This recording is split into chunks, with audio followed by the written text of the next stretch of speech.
não podia começar com uma pessoa mais especial que me impactou muito, minha professora preferida do segundo colegial, minha professora de história e Tereza.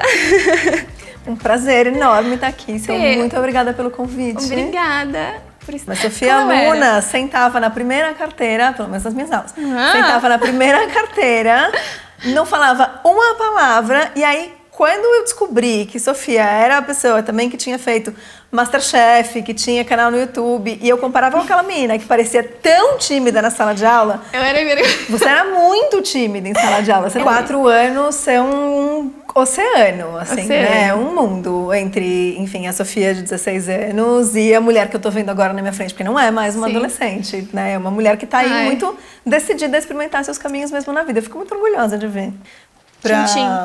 Primeiramente, só, nem falamos do seu drink escolha. É verdade, do meu drink preferido. Que eu amo, chai. E é bem você, aquela coisa aconchegante, mas complexa no sabor. Mas picante. Um tópico que me interessa muito e sempre me interessou foi a ideia do empoderamento feminino, foi a voz da mulher na sociedade, como isso mudou durante os anos. Eu vejo a rede social impactando muito nisso. E como mulher e como menina que está me experimentando na rede social, queria ouvir de você um pouco, até desse começo mesmo, como que você enxerga o empoderamento feminino, o que é o empoderamento feminino, como você viu essa mudança e esse impacto talvez da rede social nisso tudo? Eu acho que a rede social tem um impacto brutal na transformação de movimentos sociais todos, né? Enfim, tudo aquilo que a gente chama hoje de minoria social ganhou uma voz e uma amplitude com as redes sociais que é imensa. E o fato de eu começar a ensinar, né, começar a discutir temas como racismo, feminismo, masculinidade na minha sala de aula, que é uma sala de aula de história moderna, então é uma sala de aula de história entre o século XVI e o século XIX, a princípio nenhum desses temas cabe dentro do meu currículo. Eu consegui fazer essa ponte entre presente e passado de um jeito mais fluido, justamente por buscar referências e por buscar discussões que apareciam nas redes sociais dos meus alunos e das minhas alunas. Né? Por que você consegue hoje estar usando um sapato que é um sapato de lógica masculina e ele combina, enfim, com a roupa que você quiser. Então tem aí uma tradição que foi rompida. Então, romper tradições são sempre difíceis porque tiram a gente da zona de conforto. Sim. E manter tradições tende a ser o nosso caminho mais confortável. E eu acho que o que a rede social fez em relação aí especificamente, né, ao empoderamento feminino foi quebrar uma tradição muito importante que era uma tradição de silêncio. Que é algo que vem, enfim, de viver numa sociedade que é estruturalmente patriarcal, então numa sociedade que o provedor da família tá ali num plano que a princípio tem capacidade de tomada de decisão, que quem não é provedor, e aí você, quando começa, por exemplo, a ganhar mais fragilizado para tomar as decisões. Fica muito mais fragilizado. Você tem um limite do poder das tomadas de decisão. E uma das coisas que essa estrutura traz para as mulheres é um hábito e uma tradição muito forte de silenciar tudo aquilo que a gente se acostumou a entender como sendo, não tradição, mas como sendo natural. A rede social, ela dá voz a todos. Exato. E o poder de audiência, de alcançar pessoas, de diminuir essas distâncias. Eu não estou falando só com quem está no meu bairro, com quem está na minha cidade. Eu estou falando com quem está em outro país. E eu estou conhecendo experiências de quem está em outro país. Então tem um marco muito grande, né, da rede social para o empoderamento feminino, que é o movimento Me Too, e que é, né, aquela hashtag que apareceu em 2015, que é uma hashtag onde as pessoas vão falando sobre os seus casos de assédio. No Brasil, isso se transpôs para uma hashtag de 2016 chamada Meu Primeiro Assédio. Bom, e você, enfim, acompanhou, né, essa hashtag. E essa hashtag teve o poder de mostrar para quase todas as mulheres que aqueles assédios, os primeiros assédios que a gente sofreu na vida, são assédios que a gente sofreu criança. E aí isso te dá a dimensão que aquilo, na verdade, não era algo natural. Aquilo que aconteceu com você foi um assédio. E a hora que essa ficha cai é um negócio muito importante. E eu vivi isso de um lugar muito pessoal. Para mim, né, me pegou num espaço muito pessoal. Porque o meu primeiro assédio foi dentro da minha família. O meu primeiro assédio foi um tio-avô que um dia eu fui viajar com a família da minha mãe para Alagoas, minha mãe não estava, e aí esse tio avô um dia me deu um beijo de língua. Eu tinha 8 anos, então eu nem entendi o que estava acontecendo direito ali. Eu só entendi que aquilo era uma coisa muito desconfortável e que aquilo era uma coisa que me fez mal. E ele fez isso mais 3 vezes. E eu comecei a evitar esse tio avô.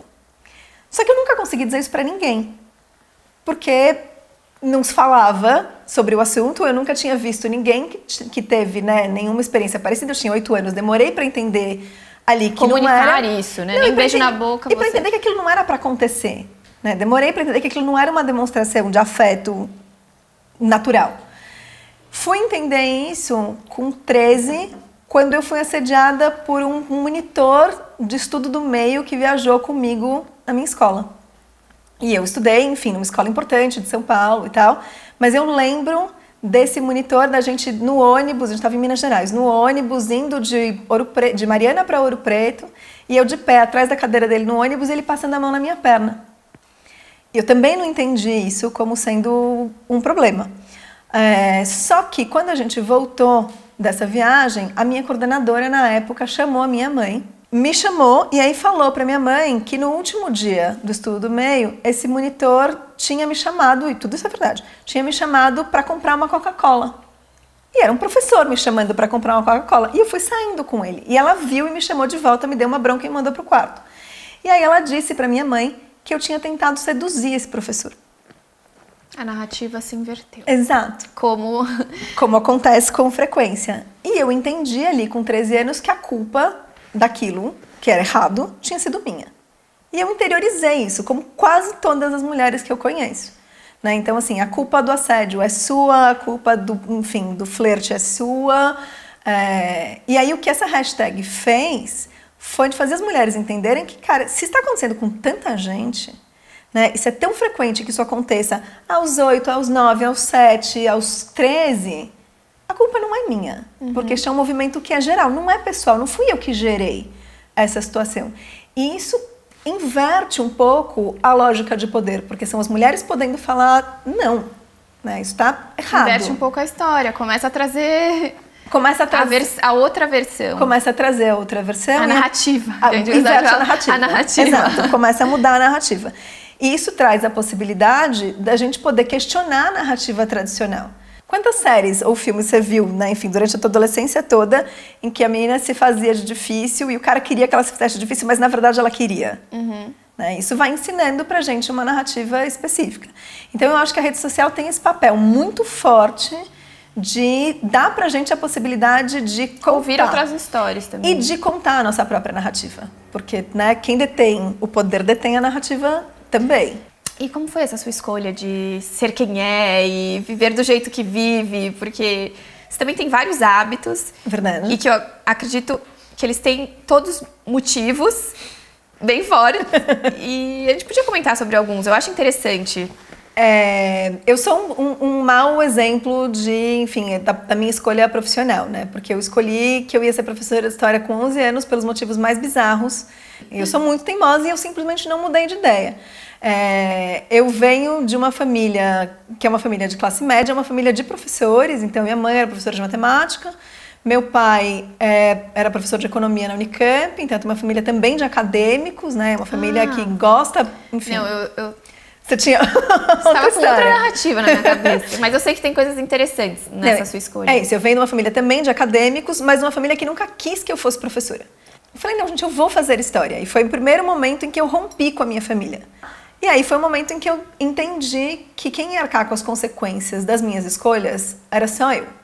E aí eu entrei na Mobile muito cedo, eu entrei na Mobile em 2005, né? Enfim, eu consegui um estágio lá faz muito tempo. Foi 2 anos depois de eu nascer. Pois é, eu não tinha não tinha me formado, consegui uma vaga de estágio por uma feliz coincidência.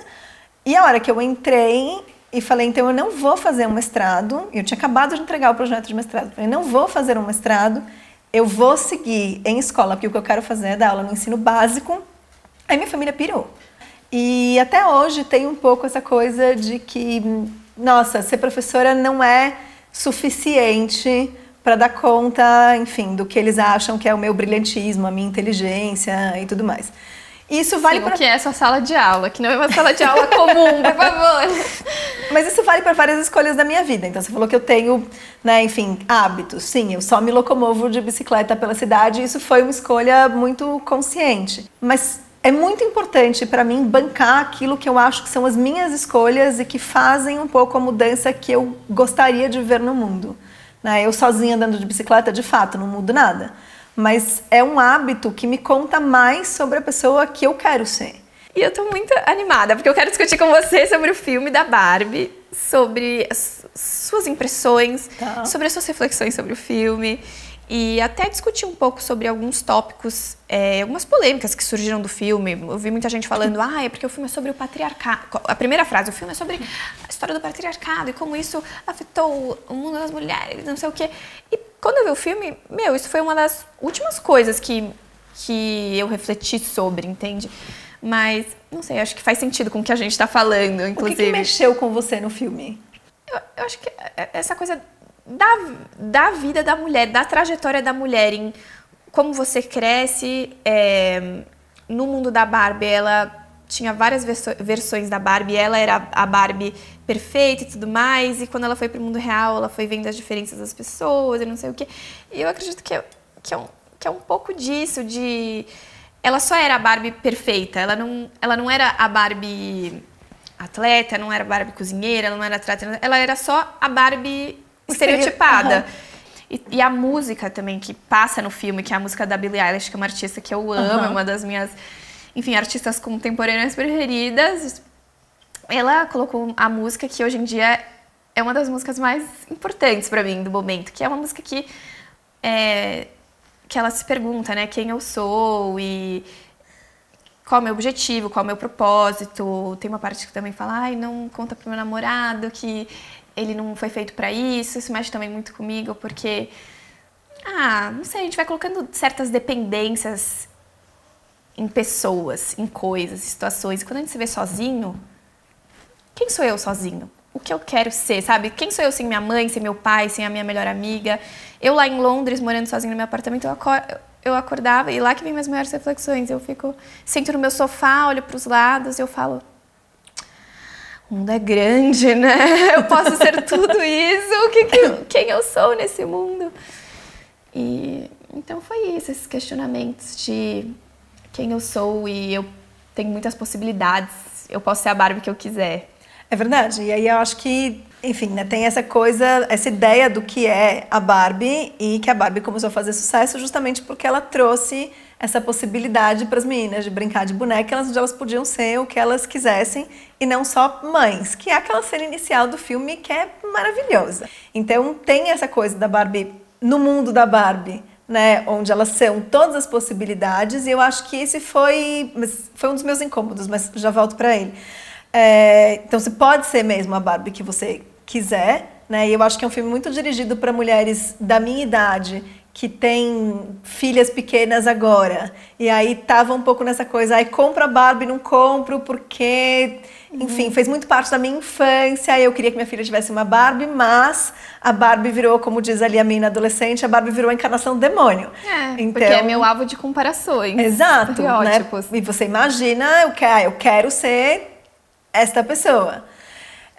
Então eu acho que o filme tem isso de muito rico, né? De mostrar que que as pessoas não são uma coisa só e não são uma caixinha só. É isso. Tava tentando me expressar exatamente isso que você tá falando. Coisa que elas são no mundo da Barbie, né? Então no mundo da Barbie, a Barbie presidente é a presidente, a atleta é a atleta, a enfermeira é a enfermeira, e aí essa saída da Barbie estereotipada para o mundo real, onde ela percebe que ela pode ser várias coisas, de fato é um negócio muito lindo, assim, muito lindo, e acho que muito importante. E vai discutir, sim, questões de gênero que eu acho que são muito únicas e muito singulares, porque o mundo da Barbie é um mundo onde as mulheres fazem tudo, resolvem todas as questões, e os homens existem ali para serem bonitos. Esta é a função deles. Então o Ken existe... Ela inverteu os papéis, né? Essa é a ideia, né? O Ken existe para ser adorado né? Para ser olhado pela Barbie. E isso eu acho um incômodo muito grande, porque acho que isso coloca o feminismo num lugar muito ruim, que é num lugar, então, e aí, enfim, né, as pessoas muito específico também, muito né? específico, as pessoas com quem eu converso, que falam, eu não sou feminista, acho o feminismo uma bobagem, porque quer colocar as mulheres em lugar de superioridade aos homens, enxergam isso, né? Então, de que um mundo onde tem igualdade de gênero é um talvez mundo... ajude esse diálogo de...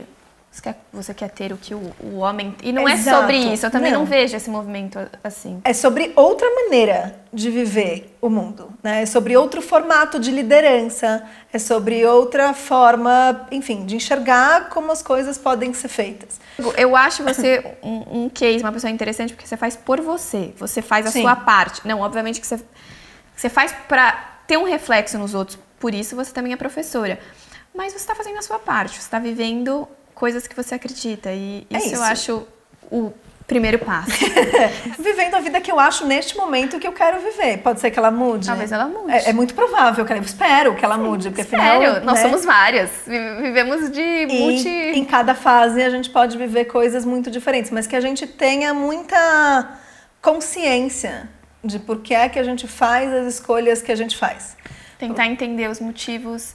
A gente está fazendo pela gente ou pelos outros. E pelo que você me contou, né, enfim, dos programas que vem aí, esse é um mote importante aqui. O que eu faço de fato? Porque eu acredito que aquilo é importante. E eu posso até fazer por outras pessoas, mas que eu acredito que aquilo é importante, ou porque tá todo mundo me dizendo que é importante, ou que eu tenho que me comportar, enfim, né, da maneira XYZ. Eu acho que quando você decidiu ir para Londres, isso foi uma das coisas que você fez para você, porque o teu caminho mais fácil era ficar aqui, né? É um lugar onde você é conhecida, onde você tem todo o teu ciclo social, onde, enfim, todas as pessoas com quem você convive que são importantes sabem. O caminho ele já está um pouco mais construído, ele né? está pronto. Quando você vai para uma cidade como Londres, você pode optar por tantas... E você é só mais uma pessoa ali. Né? E aí isso significa... É um pouco mais insignificante. Você perde aquela significância no mundão. E você vê como a vida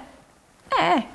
A gente não tem essa significância toda, sabe? Não, e é muito bom se perceber insignificante, eu acho. Se descobrir nessa insignificância. Quanto mais você percebe que a tua importância é pequena, né? Não só no grande esquema das coisas, mas que a tua importância é pequena mesmo, até na vida das pessoas, menos peso as coisas têm. Então, você deixa tanto de se preocupar se, bom... A minha pele tá perfeita, se eu tô com o cabelo ideal, porque... Tá todo mundo reparando na minha pele. E não tá, gente, né? Eu não tenho essa importância toda. A gente não é assim, a gente não é o centro de tudo. E a hora que você se desloca desse ego e passa a viver um pouco mais olhando pro entorno, né? Você, enfim, absorvendo o entorno e não achando que o entorno inteiro tá absorvendo você, a vida também fica muito mais leve. Como é que você tá fazendo para achar a sua voz no meio disso tudo? No meio de tantas vozes que chegam em você? Então, não tô me testando, eu tô conhecendo, mas eu tô cada vez mais tentando ouvir a minha alma, assim. Então, não tanto a minha cabeça, mas assim, meu coração, aquela coisa de... Eu quero isso. Talvez eu não saiba te explicar o porquê, mas eu quero. Vamos ver, vamos continuar nos experimentando nessa vida e ouvindo o nosso coração, que muitas vezes acho que é onde mora as nossas... maiores verdades, talvez, não sei. E que bom que você não tem certeza. Não. Porque ter certezas e na vida... dá medo e dá frio na barriga, mas ter certezas é muito fácil, mas eu acho que são as dúvidas que a gente tem mesmo que fazem a gente, enfim, seguir adiante. Acho que são as grandes perguntas, né, que a gente elabora pra gente mesmo na vida, ou que a gente ouve, que vão fazer com que a gente consiga romper barreiras. É muito fácil encontrar respostas, mas é muito difícil achar boas perguntas.